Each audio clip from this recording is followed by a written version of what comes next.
come out to kill, they call Alahal Kuber. Alahal Kuber, that is, God is great, you know, and that has been going on, yeah, you know. So, case incidents, political Islam, fundamentalism, Islamic groups, jihadi groups, Boko Haram, terrorist armed herdsmen have through the years continued to hold Nigerians of other faiths to ransom. Cases abound going back several decades. I have cited some of the headlines cases in my written presentation. I think it has been shared with you. The truth is that all these jihadists, Islamic fundamentalists,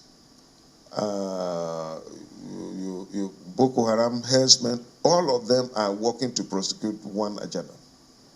They are all working together. And their plan is to eradicate Christianity and install their religions, appoint emirs to take over where they were not. And 200 years ago, the Fulani jihadists called Otman Danfodio came and established the caliphate in Sokoto and assured his people that he was going to dip the Quran in the sea, which is the lower end of Nigeria. And they have continued to work on this. So all the terrorist groups are one, and they are fighting to prosecute their agenda. The impact of conflict and insecurity on freedom of religious belief in Nigeria.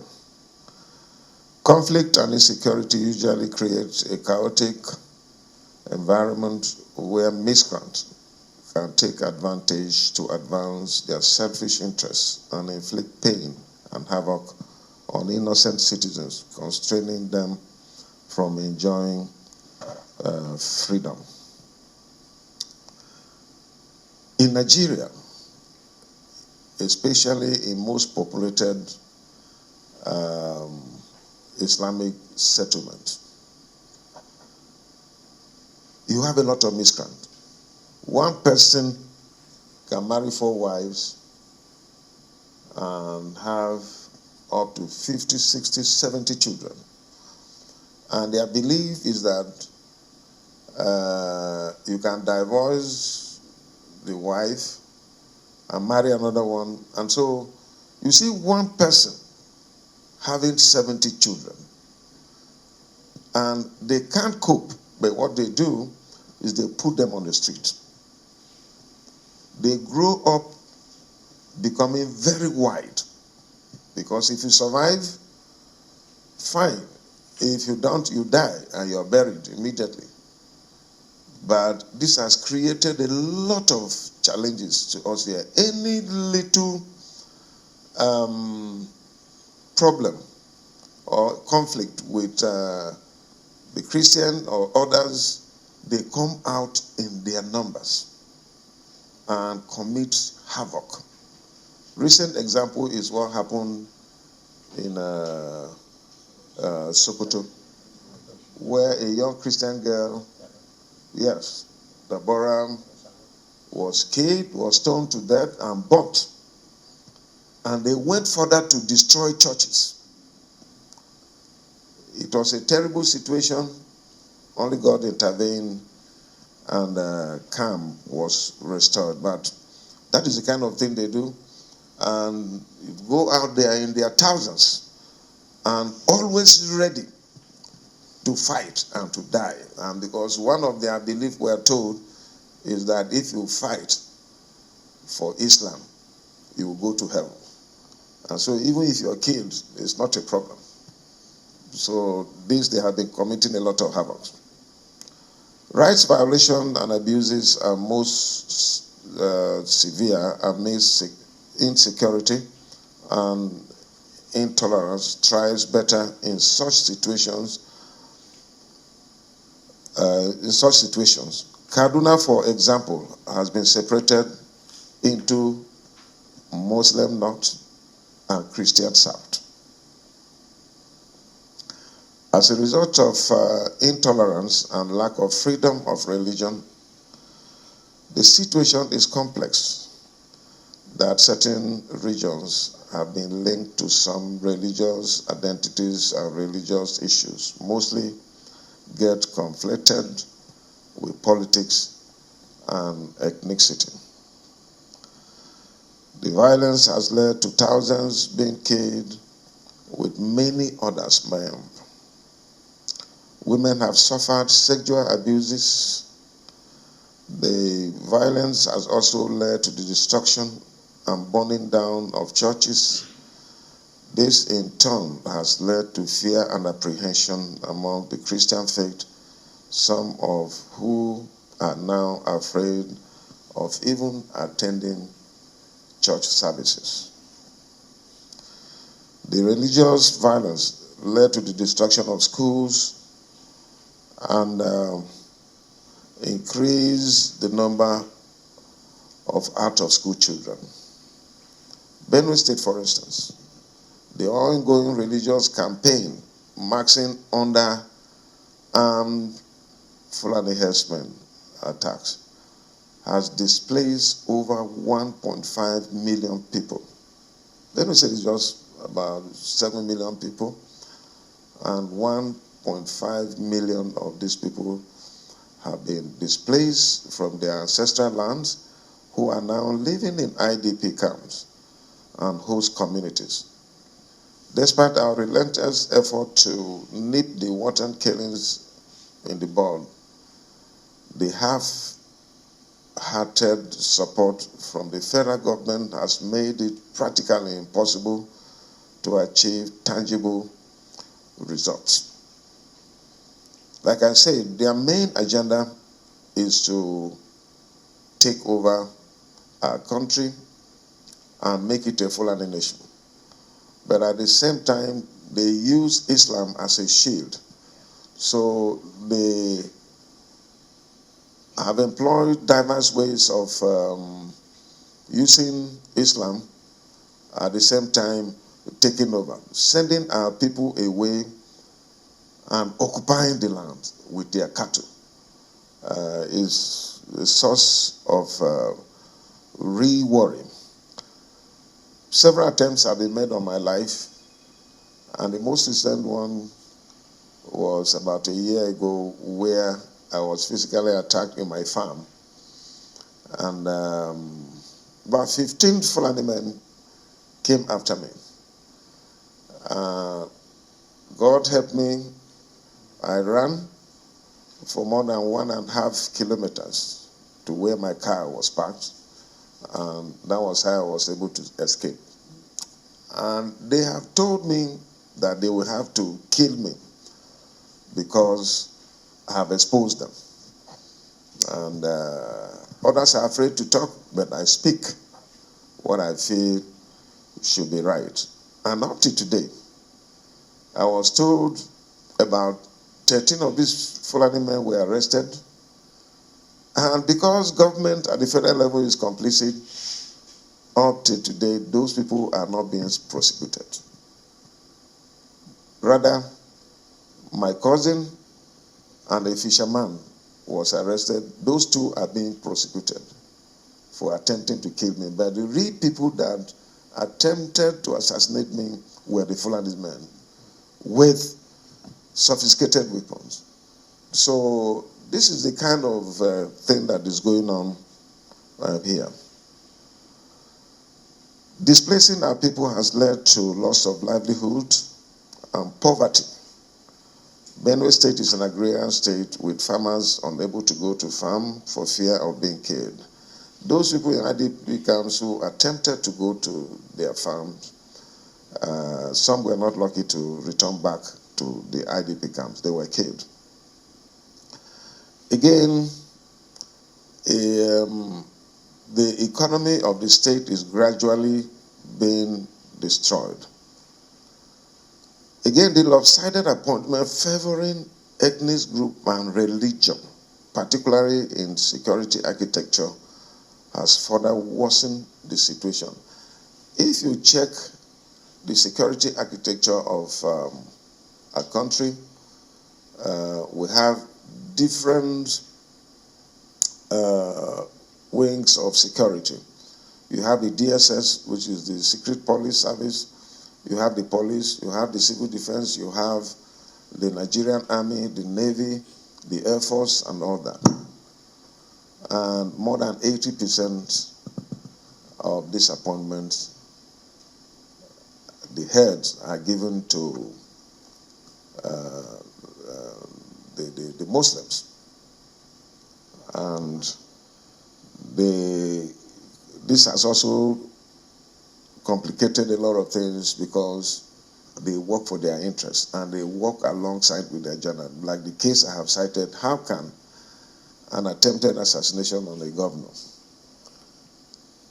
not be given attention? People are arrested and they are now prosecuted, they are freed, and they go ahead to do some other dirty jobs for the government. So for us to, we recommend,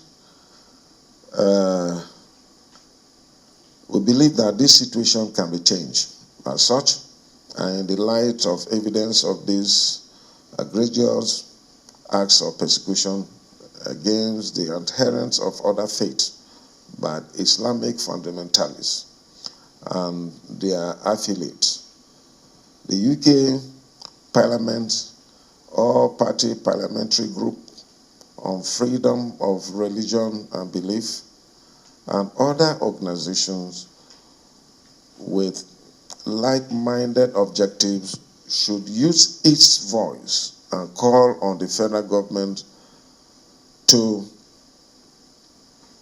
live up to its constitutional responsibility.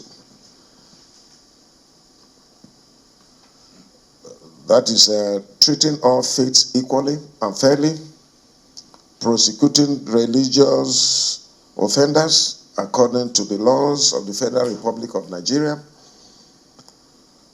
because the laws of our land guarantees freedom for all.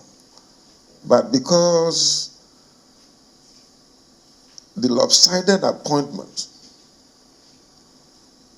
by the federal government makes it difficult, because they take side, they are complicit. They work and encourage the Islamic group to bring fear to especially Christians. Ensuring the return and rehabilitation of internally displaced persons to their ancestral lands is also very important. Payment of full compensation to all victims of religious persecutions and insecurity. Ensuring that victims of religious persecution get justice. It's very, very funny, because government at the federal level is complicit, even when the Christians are attacked. No much attention is given, and no form of condemnation. The case of Deborah, government never came out to condemn that act. If you have freedom and something is going on and you make comment and then you're killed, and then because the Muslims, they feel that anyone that condemns it have committed another offense. One of our presidential aspirants attempted to do that, tweeted condemning that act, And the whole Muslim community in Nigeria stood up against him, that it was right, that Deborah deserved that killing. So these are the kind of things that are happening around. Most times we feel that government is complicit. Otherwise, if you have laws, and if the Constitution guarantees freedom, and you have laws to punish those who kill or who commit such offenses, attacking others and all, if the laws are there, but government is not willing to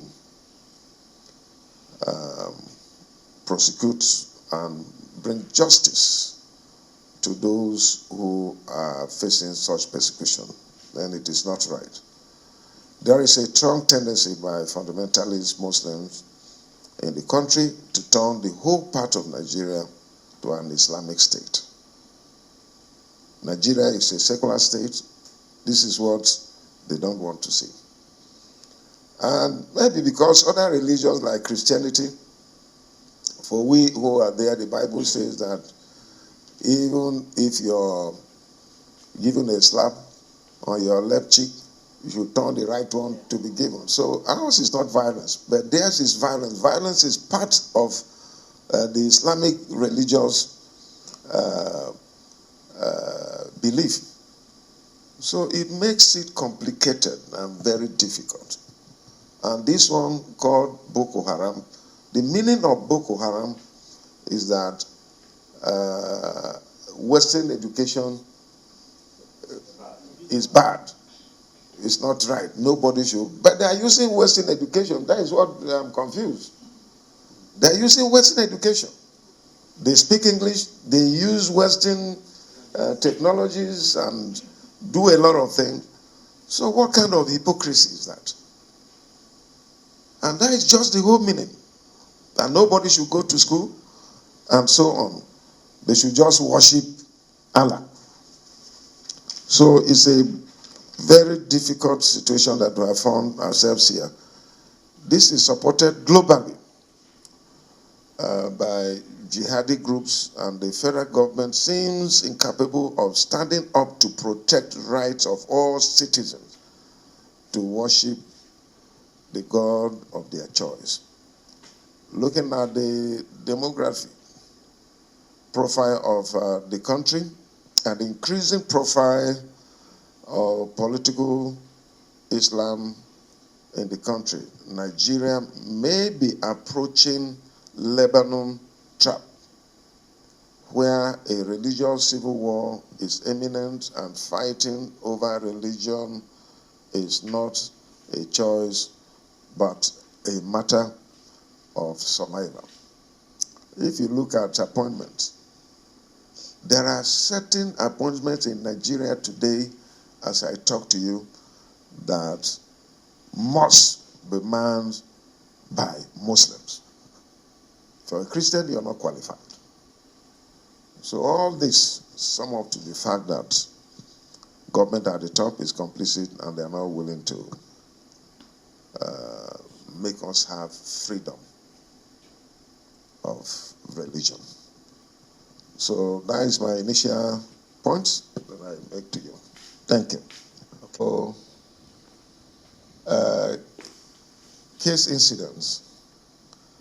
Political Islam, fundamentalism, Islamic groups, jihadi groups, Boko Haram, terrorist armed herdsmen have through the years continued to hold Nigerians of other faiths to ransom. Cases abound going back several decades. I have cited some of the headlines cases in my written presentation. I think it has been shared with you. The truth is that all these jihadists, Islamic fundamentalists, Boko Haram, herdsmen, all of them are working to prosecute one agenda. They are all working together. And their plan is to eradicate Christianity and install their religions, appoint emirs, to take over where they were not. And 200 years ago, the Fulani Jihadists called Ortom came and established the caliphate in Sokoto, and assured his people that he was going to dip the Quran in the sea, which is the lower end of Nigeria. And they have continued to work on this. So all the terrorist groups are one, and they are fighting to prosecute their agenda. The impact of conflict and insecurity on freedom of religious belief in Nigeria. Conflict and insecurity usually create a chaotic environment where miscreants can take advantage to advance their selfish interests and inflict pain and havoc on innocent citizens, constraining them from enjoying freedom. In Nigeria, especially in most populated Islamic settlements, you have a lot of miscreants. One person can marry 4 wives and have up to 50, 60, 70 children. And their belief is that you can divorce the wife and marry another one. And so you see one person having 70 children. And they can't cope, but what they do is they put them on the street. They grow up becoming very wide, because if you survive, fine. If you don't, you die and you're buried immediately. But this has created a lot of challenges to us here. Any little problem or conflict with the Christian or others, they come out in their numbers and commit havoc. Recent example is what happened in Sokoto, where a young Christian girl, yes, Deborah, was killed, was stoned to death and burnt. And they went further to destroy churches. It was a terrible situation. Only God intervened and calm was restored. But that is the kind of thing they do. And you go out there in their thousands and always ready to fight and to die. And because one of their beliefs, we're told, is that if you fight for Islam, you will go to heaven. And so even if you're killed, it's not a problem.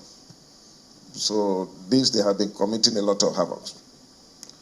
Rights violations and abuses are most severe amidst insecurity, and intolerance thrives better in such situations. Kaduna, for example, has been separated into Muslim North and Christian South. As a result of intolerance and lack of freedom of religion, the situation is complex, that certain regions have been linked to some religious identities and religious issues, mostly get conflicted with politics and ethnicity. The violence has led to thousands being killed, with many others maimed. Women have suffered sexual abuses. The violence has also led to the destruction and burning down of churches. This in turn has led to fear and apprehension among the Christian faith, some of who are now afraid of even attending church services. The religious violence led to the destruction of schools and increase the number of out-of-school children. Benue State, for instance, the ongoing religious campaign marching under armed Fulani herdsmen attacks has displaced over 1.5 million people. Benue State is just about 7 million people, and 1.5 million of these people have been displaced from their ancestral lands, who are now living in IDP camps and host communities. Despite our relentless effort to nip the wanton killings in the bud, the half-hearted support from the federal government has made it practically impossible to achieve tangible results. Like I said, their main agenda is to take over our country and make it a Fulani nation. But at the same time, they use Islam as a shield. So they have employed diverse ways of using Islam, at the same time taking over, sending our people away and occupying the land with their cattle is a source of real worry. Several attempts have been made on my life, and the most recent one was about a year ago, where I was physically attacked in my farm. And about 15 Fulani men came after me. God helped me. I ran for more than 1.5 kilometers to where my car was parked, and that was how I was able to escape. And they have told me that they will have to kill me because I have exposed them. And others are afraid to talk, but I speak what I feel should be right. And up to today, I was told about 13 of these Fulani men were arrested. And because government at the federal level is complicit, up to today, those people are not being prosecuted. Rather, my cousin and a fisherman was arrested. Those two are being prosecuted for attempting to kill me. But the real people that attempted to assassinate me were the Fulani men with sophisticated weapons. So this is the kind of thing that is going on here. Displacing our people has led to loss of livelihood and poverty. Benue State is an agrarian state with farmers unable to go to farm for fear of being killed. Those people in IDP camps who attempted to go to their farms, some were not lucky to return back to the IDP camps. They were killed. Again, the economy of the state is gradually being destroyed. Again, the lopsided appointment favoring ethnic group and religion, particularly in security architecture, has further worsened the situation. If you check the security architecture of our country, we have different wings of security. You have the DSS, which is the Secret Police Service. You have the police, you have the civil defense, you have the Nigerian Army, the Navy, the Air Force, and all that. And more than 80% of these appointments, the heads are given to the Muslims. And this has also complicated a lot of things because they work for their interests and they work alongside with their agenda. Like the case I have cited, how can an attempted assassination on a governor not be given attention? People are arrested and they are now prosecuted. They are freed and they go ahead to do some other dirty jobs for the government. So for us to, we recommend, we believe that this situation can be changed as such, and in the light of evidence of these egregious acts of persecution against the adherents of other faiths by Islamic fundamentalists and their affiliates. The UK Parliament all-party parliamentary group on freedom of religion and belief and other organizations with like-minded objectives should use its voice and call on the federal government to live up to its constitutional responsibility. That is treating all faiths equally and fairly, prosecuting religious offenders according to the laws of the Federal Republic of Nigeria, because the laws of our land guarantees freedom for all. But because the lopsided appointment by the federal government makes it difficult, because they take side, they are complicit. They work and encourage the Islamic group to bring fear to especially Christians. Ensuring the return and rehabilitation of internally displaced persons to their ancestral lands is also very important. Payment of full compensation to all victims of religious persecutions and insecurity.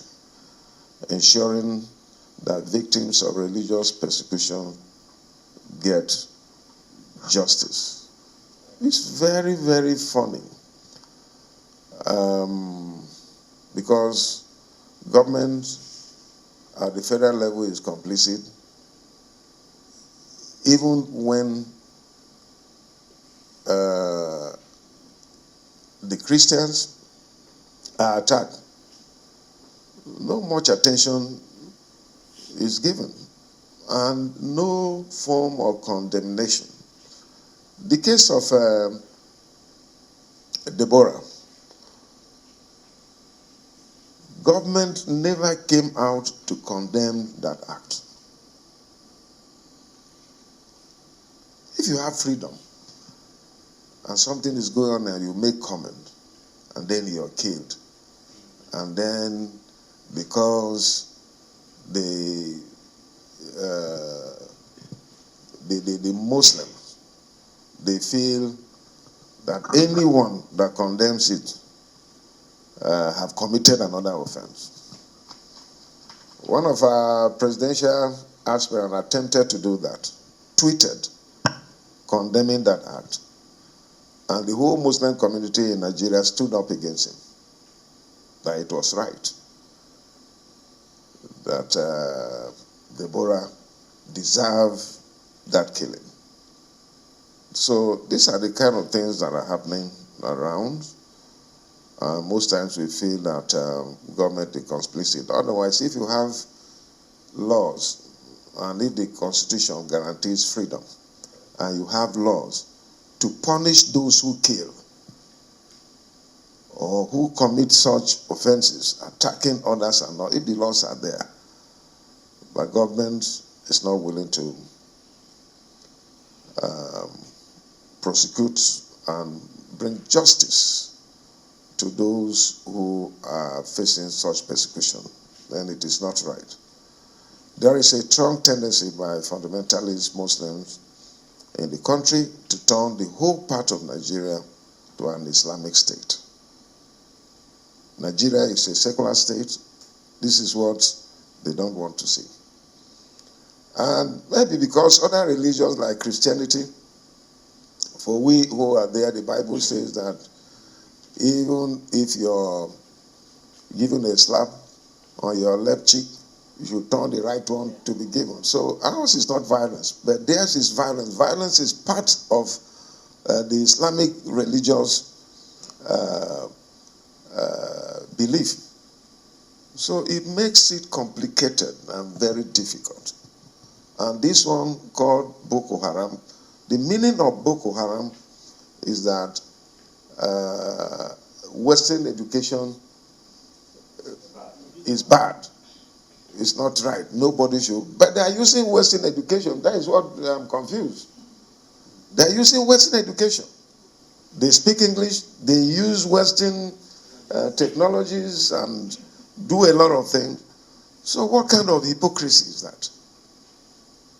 And that is just the whole meaning. That nobody should go to school and so on. They should just worship Allah.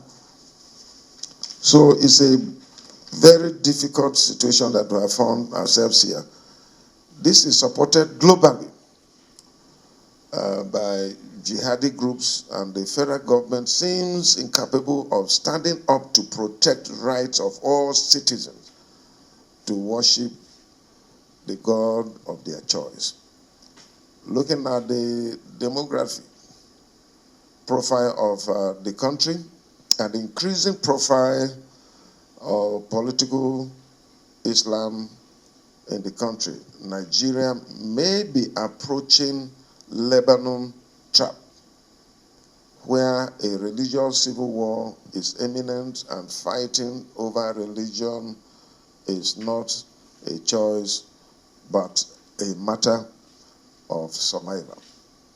If you look at appointments, there are certain appointments in Nigeria today, as I talk to you, that must be manned by Muslims. For a Christian, you're not qualified. So all this sum up to the fact that government at the top is complicit and they're not willing to make us have freedom of religion. So that is my initial point that I make to you. Thank you. Okay. Much for that present. Yes, sir. Okay. Please, sir.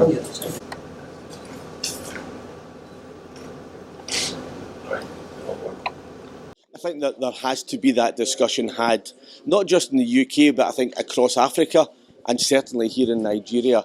There is ample evidence that the situation is getting worse, that the situation that is facing religious minorities, religious communities across Nigeria is reaching a crisis point.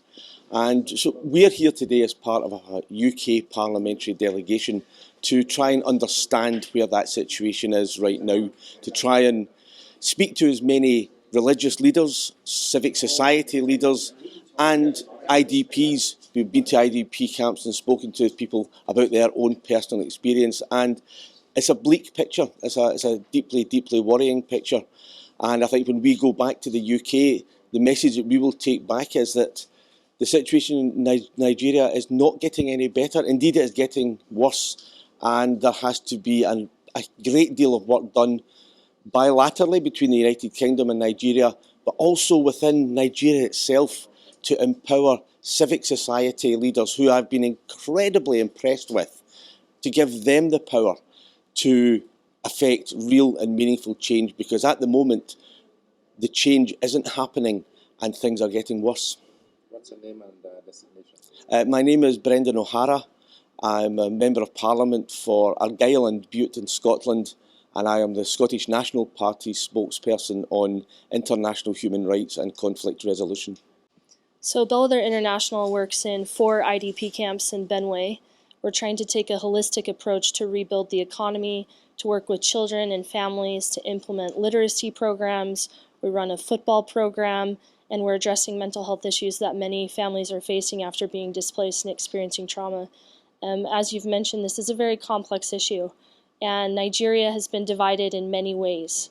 So our goal is to unite people, to cooperate with government, to cooperate with civil society, and instead of dividing Nigeria again and again and again, let's bring people together over a cause of peace, And let's acknowledge that there are more good people in this country that have the power and the means to bring change than there are people who are trying to divide and bring evil.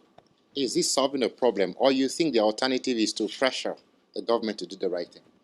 In the end, we can all do our part. We all have a sphere of influence. We all have something within our power that we can do today to bring peace. There's something we can do politically. There's something we can do economically. There's something we can do in a humanitarian sense. And if each of us do our part to restore free and fair elections, to restore the peace that has been lost from this country, to bring aid to those in need, then together, as a nation, we can bring peace to Nigeria.